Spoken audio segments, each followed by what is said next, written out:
Planning department Telangana ప్రభుత్వం సమర్పించినటువంటి నివేదిక ఒక సువర్ణ అక్షరాలతో లిఖించదగిన రోజు.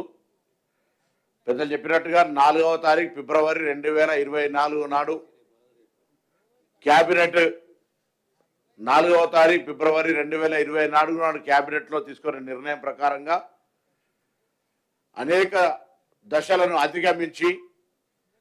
తెలంగాణ ప్రభుత్వం తరఫున ఒక ప్రతినిధి ప్రతి ఇంటికి చేరి సమాచారాన్ని సేకరించడానికి పడ్డటువంటి వ్యవస్థ, దీనికి అనేక రకాలుగా అడ్డం తలిగి దీనికి సంబంధించిన ప్రక్రియ సజావుగా జరగకుండా ఉండడానికి అనేక దుష్ప్రచారాలు జరిగిన తర్వాత కూడా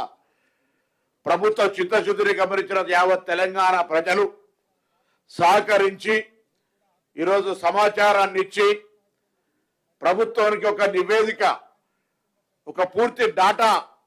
సేకరించే అవకాశం కల్పించినటువంటి తెలంగాణ బలహీన వర్గాల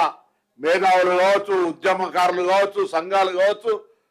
ఈ కార్యక్రమాన్ని కొనసాగించడానికి స్ఫూర్తి ప్రదాతలైన వాళ్ళందరికీ కూడా హృదయపూర్వకంగా అభినందనలు తెలియజేస్తా ఉన్నా. ఈ కార్యక్రమం ఈరోజు 16వ తారీఖు ఫిబ్రవరి, ఆ రోజు శాసనసభలో బలహీన వర్గాల శాఖ మంత్రిగా ఇప్పుడు చదివిన తీర్మానాన్ని ప్రవేశపెట్టి ప్రతిపక్ష అన్ని మిత్రపక్ష రాజకీయాలందరితో అభిప్రాయం తీసుకొని ఈ కార్యక్రమాన్ని ముందుకు తీసుకుపోతూ ప్లానింగ్ డిపార్ట్మెంట్కు బాధ్యతలు, ఎందుకంటే బీసీ కమిషన్ దగ్గర అంత ఇన్ఫ్రాస్ట్రక్చర్ ఉన్నది కాబట్టి ప్రభుత్వం మొత్తం 1 లక్ష పైన ఎమ్యునరేటర్లు అదేవిధంగా పరిశీలకులు ఉండేటువంటి పరిస్థితులలో తెలంగాణ రాష్ట్ర ప్రభుత్వం ప్రణాళిక డిపార్ట్మెంట్ ద్వారా ఈ యొక్క కార్యక్రమం నిర్వహించింది. కార్యక్రమం నిర్వహణకు గౌరవ ముఖ్యమంత్రి గారు ఎప్పటికప్పటికి, ఉప ముఖ్యమంత్రి గారు, దీనికి సంబంధించినటువంటి బాధ్యతలు నిర్వహించినటువంటి ప్లానింగ్ డిపార్ట్మెంట్ సందీప్ సుల్తానియా గారు, స్టేట్ కోఆర్డినేటర్ వ్యవహారం చేసినటువంటి అనుదీప్ గారు, ఈ కమిటీ సభ్యులు గౌరవ సభ్యులు దామోదర్ రాజనరసింహ గారు, అదేవిధంగా సీతక్క గారు, శ్రీధర్ బాబు గారు, మల్లు రవి గారు, అందరం కూడా ఇలా ఈ యొక్క కార్యక్రమం ఒక చారిత్రాత్మక కార్యక్రమం. ఇది దేశానికి ఒక దిక్సూచి. ఈ దేశంలో స్వతంత్రం రాకముందు జరిగి ఉన్నటువంటి పరిస్థితి ఆంగ్లేయులకు సంబంధించిన కాలంలో ఇవాళ దేశానికి సంబంధించి మార్గదర్శకత్వంగా మా రాహుల్ గాంధీ గారు చెప్పినట్టుగా దిచ్చిన ఆబాది ఉత్తర ఇచ్చేదారి ఎవరెంతో వారికంతా అవసరమైతే క్యాప్ ఎత్తేసి సంబంధితంగా వాళ్ళందరికీ న్యాయం జరగాలనే ఆలోచన ప్రకారంగా ఇవాళ తెలంగాణ ప్రభుత్వం ఈ కార్యక్రమాన్ని చేపట్టింది. తప్పకుండా ఇది రేపు పొద్దున తెలంగాణ ప్రభుత్వం ఇంతకుముందు చైర్మన్ గారు చెప్పినట్టుగా ఎవరైతే బలహీన వర్గాలు ఎక్కడెక్కడ ఎంతెంత ఏ రకంగా సామాజిక వర్గాలు ఉన్నాయో వారందరికీ ఒక మార్గదర్శకత్వంగా వాళ్ళలో ఉన్నటువంటి సామాజిక, రాజకీయ, ఆర్థిక, విద్యా, ఉపాధి అవకాశాల్లో ప్రభుత్వం తరఫున సరి అయినటువంటి పథకాలు, వ్యవస్థ రూపొందించేటువంటి అవకాశం ఇలా ఒక బుక్, ఒక డాటా ఉంది. అలా ఏదో డిమాండ్ ప్రకారమో లేదా రాజకీయ ప్రేరేపణ కొరకు కాకుండా ఖచ్చితంగా ఆ వర్గాలకు న్యాయం చేయాలనే ఆలోచనతో నివేదికలు తీసుకొని కార్యక్రమాలు జరుపుకునేటువంటి అవకాశం దొరికింది. కాబట్టి ఇలా ఈ కార్యక్రమం సహకరించినటువంటి, అంటే ఇంటింటికి వెళ్ళి కొంత ఇబ్బంది అనిపించిన చాలా కొన్ని అంశాలు చెప్పుకుంటే చాలా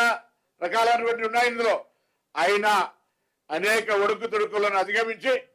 ఇవాళ తెలంగాణ రాష్ట్ర ప్రభుత్వం ఈ యొక్క సమాచార సేకరణ చేసి ఇవాళ పుస్తక రూపం లోపల కమిటీకి అందజేయడం జరిగింది. ఇది మరొకసారి 4 ఫిబ్రవరి 2024, 4 ఫిబ్రవరి 2025 ఇదొక సంవత్సరం లోపల పూర్తి చేసుకొని తెలంగాణ సమాజానికి అందజేయడం అంటే ప్రభుత్వ కమిట్మెంట్, చిత్తశుద్ధిని ఇలా తెలంగాణ యావత్ బలహీన వర్గాల ప్రజలు, సంఘాలు, మేధావులు ఆలోచన చేయాల్సిన అవసరం ఉంది. ప్రభుత్వం యొక్క చిత్తశుద్ధిని తప్పకుండా భవిష్యత్తులో మీ అందరూ సహకారం కోరుతా ఉన్నాం. నివేదికకి పరిమితం కాకుండా క్షేత్రస్థాయిలో దానికి సంబంధించినటువంటి ఫలాలు అందించేటువంటి విషయానికి సంబంధించి అందరి సలహాలు, సూచనలు కూడా తీసుకొని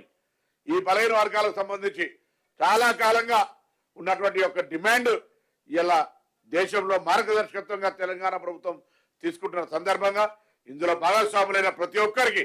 ఈ కార్యక్రమంలో పాల్పంచుకోవడానికి ఎన్ని నెగటివ్ ఎపిసోడ్స్ వచ్చినా పాజిటివ్ గా సహకరించిన మీడియా కూడా ఎందుకంటే ఇది ఒక సామాజికంగా ఒక పెద్ద